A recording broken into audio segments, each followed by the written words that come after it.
nga kinaya ng katawan ni Makmak ang kalaban nga niya sa underground fight. Kaya naman nga't agad nga siyang dinala sa ospital. Wala ngang malay itong si Makmak at maraming ngang injury sa kanyang katawan. Kaya naman nga't alalang-alala ang pamilya nga niya. Lalong-lalo na nga ang ina nga niyang nasa ibang bansa.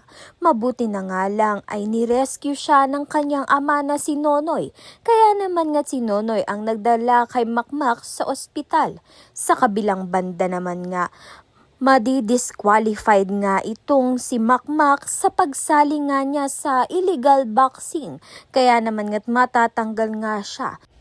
Pinakausapan naman nga ito ni Domeng si Alex, subalit malalaman pa nga kung papayag pa nga ito sa mga kondisyon.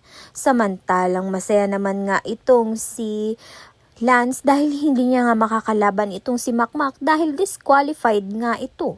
Sa kabilang banda naman nga, hindi na nga nagtatago ito ngang si Nonoy dahil nag-aalala nga siya dito kay Makmak, kaya naman nga siya ang nag-aalaga dito sa ospital. Nag-aalala naman nga itong si Nadia dahil labas-pasok nga itong si Nonoy sa ospital, subalit sinabi nga ni Gloria sa kanya na si Nonoy nga ang dahilan kung bakit nga nabuhay pa itong si Makmak.